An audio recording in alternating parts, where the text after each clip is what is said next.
Várias famílias de imigrantes indocumentados têm enfrentado dificuldades para se regularizarem no Canadá. Este ano, mais de metade das pessoas que tentaram regularizar a sua situação através da compaixão humanitária tiveram a sua candidatura negada. A reportagem é de Bosco da Costa. O ato de emigrar é, em regra geral, acompanhado pela expectativa de dias melhores. Mas em certos casos, o sonho pode converter-se em pesadelo, sobretudo entre quem enfrenta dificuldades na regularização dos vínculos ao país de acolhimento. O Canadá, que tanto preza por uma imagem de inclusão, nem sempre é palco de facilitismos, aspecto reforçado pelos relatos de várias famílias de língua portuguesa que continuam a lutar contra a possibilidade de deportação. Você acompanhou aqui no Correio da Manhã Canadá o drama da família Machado. João, Catarina e os 3 filhos receberam um aviso de deportação, segundo o qual teriam poucos dias para deixar o Canadá. Voltando para Portugal, temos que começar do zero, não é? Não temos casa, não temos nada lá fora. Vendemos tudo o que a gente tinha para vir para aqui com esperanças de receber os papéis. A vida difícil nos Açores foi a principal razão para que João trouxesse a família para o Canadá. Porque aqui eu consigo comprar uns sapatos aqui. Eu aqui consigo abrir um frigorífico e olhar para o frigorífico e ver coisas que já em Portugal não tive visto. Em Portugal eu cheguei a passar aquelas necessidades, a querer abrir o frigorífico, só olhar para o frigorífico e não ter nada. Todo o processo de mudança de Portugal para a América do Norte aconteceu de acordo com a lei. Em 2013, o casal recebeu vistos para morar e trabalhar no país durante 2 anos. Com o fim do prazo, em 2015, tentaram a todo custo regularizar a situação no país, mas sem sucesso. Há mais de 6 anos que tentam obter um novo visto ou uma residência permanente canadiana. Segundo João, a família já gastou mais de $40 mil com consultores de imigração. Já gastei $45 mil. É um abuso, a gente, como não sabe das leis, eles dizem à gente, olha, a gente precisa de X dinheiro para fazer essa aplicação, não te preocupes, que a gente, como a gente temos naquela ganância de poder receber os papéis e poder ser legais ao país, a gente quer fazer as nossas coisas. A família já está totalmente adaptada ao país. As 2 filhas mais velhas, Jéssica e Beatriz, chegaram ao Canadá com menos de 4 anos de idade e já não falam o português. O filho mais novo, Michael, já nasceu no Canadá. Jéssica, de 12 anos, não quer deixar a escola e os amigos. Depois de viver toda a infância na América do Norte, Portugal para ela é um país estrangeiro. I don't want to go back to Portugal because my whole life is here and I don't know how to write Portuguese and read Portuguese and speak Portuguese there, so my whole life is here basically. A última tentativa da família foi um pedido de compaixão humanitária ao governo do Canadá.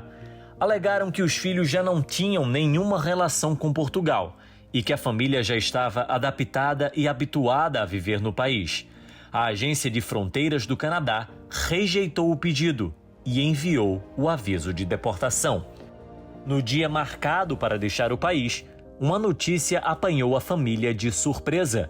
Poucas horas antes de irem ao aeroporto, a Agência de Fronteiras acatou um recurso dos advogados da família e concedeu-lhes mais tempo para que se regularizassem no país. Agora a família terá mais alguns meses para tentar convencer o governo canadiano de que preenche os requisitos para a concessão da compaixão humanitária. Normalmente, a residência permanente no Canadá é concedida através de um processo seletivo, que dá preferência a pessoas que estão fora do país, que tenham educação superior e alta fluência na língua inglesa ou francesa. O pedido de compaixão humanitária, por outro lado, permite que algumas pessoas que já estão no Canadá e que não reúnam esses critérios recebam a residência permanente, inclusive aqueles indocumentados.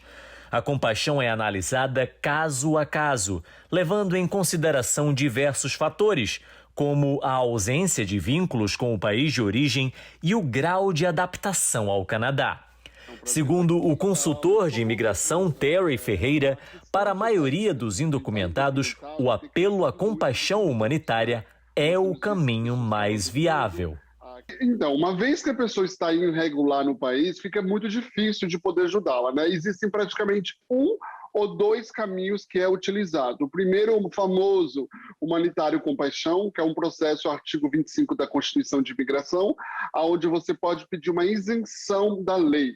Né? O que eu quero dizer como isenção da lei? Você às vezes está aqui ilegal, já passou o período de estágio de visitante, você está trabalhando sem autorização ou estudando sem autorização, né? Então, assim, a lei não permite que você aplique para residência permanente estando aqui de forma ilegal ou por dentro do Canadá. O certo é você aplicar de fora, se você não está com visto de trabalho ou com caminho de imigração já. Então, o artigo 25, ele isenta você de qualquer questão da lei que proibiria de você pegar documento no Canadá. Segundo Terry, a análise da compaixão humanitária é extremamente subjetiva e depende bastante da boa vontade do oficial que analise o processo. O que é chato nesse humanitário é que é um processo completamente subjetivo. Então, é uma situação onde você tem que ver, depende muito do humor de quem vai julgar o seu processo. Você pode pegar um oficial, né, que concorde com o que você disse e um oficial que não concorda. O benefício que você pode aplicar outras vezes, né, e não é uma ordem de deportação automática, diferente do refúgio. Então, é um processo que você pode contar toda a sua verdade, que você está trabalhando, que você ficou ilegal, e, obviamente, vai ficar a critério de análise do oficial. O consultor afirma que demonstrar estar inserido na comunidade, pagar os impostos e ter filhos com bons rendimentos na escola jogam a favor dos candidatos no processo de compaixão. E o que pode dificultar a regularização de uma família ou até mesmo inviabilizar a residência permanente? Se você omitir qualquer informação, fabricar qualquer documento ou informação que não for verídica e a imigração ter ciência disso, você vai ser pego por misrepresentation, que são 5 anos de proibição de estar no Canadá e aplicar para qualquer programa canadense. Então você fica 5 anos. Eu tive alguns casos de misrepresentation, muito difícil de derrubar. E graças a Deus, os 2 casos que eu tive recentes, os 2 conseguimos ganhar, né? E os 2 envolveriam fabricação de documentos que não eram verdadeiros, né? E nós conseguimos reverter, né? Tem uma estratégia que eu sempre falo com o cliente: conte a verdade, simples, conte a verdade. Existem artigos de lei que protejam você, como 25, que é humanitário. Contem a verdade. Então, o pior, além do crime, é a mentira. A mentira, eles não têm tolerância. E eu sempre falo, o que caracteriza a mentira? É você fabricar um documento, você mentir e também omitir uma coisa que as pessoas esquecem muitas vezes. Omitir uma informação. Cometer um crime como dirigir embriagado também é razão para que a compaixão seja negada e a família deportada. Dirigir embriagado, dirigir sob influência, é crime grave, é deportação automática, não tem tolerância, é 0. Então é uma coisa que as pessoas têm que ter muito cuidado. Você dirigir alcoolizado, ou sobre alguma instância, alguma droga, você vai ser deportado e não tem como fazer nada por você. Segundo dados oficiais do governo do Canadá, há registro de um aumento na porcentagem de pedidos de compaixão negados. A taxa de pedidos recusados após o processamento cresceu de 35% para 41% entre 2016 e 2019. Em 2020, a taxa de rejeição subiu para 57% e este ano já chega a 70%. A razão por detrás do aumento da taxa de rejeição é desconhecida, mas contraria a política migratória do governo federal, que tem facilitado a regularização de indocumentados através de programas temporários de imigração. Um deles é um programa piloto de 2 anos, que visa conceder a residência permanente a 500 trabalhadores da construção indocumentados em Toronto. A parlamentar de Davenport, Julia Zurwitz, é uma das defensoras do programa piloto. We introduced this pilot about 2 years ago, but we just modified all of the rules on July 30th. So It doesn't matter how you came here, as long as you came here as a visitor visa or student visa or work permit. If you're here in Canada and you've been working here for at least 3 years, and you don't have to have filed any Canadian income taxes, and you don't have to worry about language level tests. All of those criteria have now changed. You are now able to apply for this pilot, and it's you, your immediate family as well, whether you have a wife or a husband, and children as well. Ao contrário do pedido de compaixão, este programa piloto estabelece critérios objetivos para a concessão da residência permanente. Desde que todos os critérios sejam preenchidos, a residência será concedida. Atualmente, o programa piloto está lotado e novos candidatos serão colocados em lista de espera. Terry Ferreira diz que programas migratórios temporários como este se tornaram muito comuns durante a pandemia. Com o crescimento da procura por mão de obra no Canadá, em contraciclo com as dificuldades de entrada de novos imigrantes por conta da Covid-19, restou ao governo canadiano tentar regularizar mais indocumentados. E nós temos hoje uma meta, uma projeção de 401 novos residentes permanentes no Canadá em 2021, 410 mil no próximo ano e vai que for até os próximos 3 anos, mais de 1.200.000 pessoas. Nós sabemos que a pandemia acabou dificultando muito a questão, obviamente, de chegar a esses números. As pessoas não estavam conseguindo embarcar, não estavam conseguindo vir, e o governo, então, colocou, vamos focar no domestic immigrants, os imigrantes internos, que já estão aqui. Então, o que nós temos visto? Essas medidas provisórias, um fator delas é números. É legalizar o máximo de pessoas possíveis. Não é porque o governo Bosco é gente boa, porque o governo é coração bom. É porque o governo pensa no plano econômico. O governo liberal já determinou que, para crescimento econômico do país, é importante investir no imigrante, né? A estatística que o governo sempre usa é que 1 em cada 3 empreendedor é imigrante. Então, os estudantes de imigrantes movimentam mais de 20 bilhões de dólares por ano para a economia do país. Uma das famílias que conseguiu regularizar-se através de um programa temporário de imigração foi a de Rafael e Daiele Duarte. O casal brasileiro chegou com vistos de estudo e de visitante em 2013 e já estavam há mais de 6 anos indocumentados. Com 2 filhos nascidos no Canadá, o casal tentou pedir a compaixão humanitária 2 vezes, mas tiveram os pedidos negados. A gente começou já a sonhar, nossos filhos crescendo, nossos filhos estudando aqui, a gente, levando uma vida aqui mesmo, caminhando a nossa vida aqui, e a gente toma esse balde de água. Foi o pior dia da nossa vida, mas a gente seguiu acreditando no que Deus tinha para nós, no que Deus tinha falado com nós. E a gente entrou novamente, depois de algum tempo, negado novamente. O medo da deportação pairava sobre a cabeça de Rafael.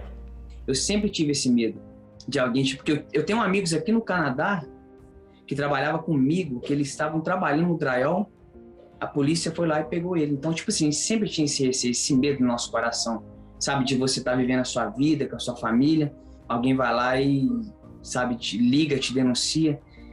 Infelizmente, isso acontece. Quando já estava com as malas prontas para voltar ao Brasil, a família soube do programa piloto para trabalhadores indocumentados da construção. Eu estava para ir embora em outubro do ano passado. E eu estava com a minha passagem comprada, estava com as minhas malas prontas, toda aqui na minha sala, tudo pronto para eu ir embora. Como Rafael trabalha como aplicador de drywall, o casal era elegível para o visto. Desfizeram as malas e candidataram-se. Meses depois, receberam a notícia que tanto aguardavam. Aí eu me lembro que foi na sexta-feira, dia 23 do mês passado, eu estava trabalhando e recebi ligação da imigração. Aí ela falou assim, parabéns, vocês são os mais novos residentes permanentes. Eu comecei a gritar e aquela alegria que não tinha. Nossa, velho. Eu fiquei anestesiada, eu não acreditava.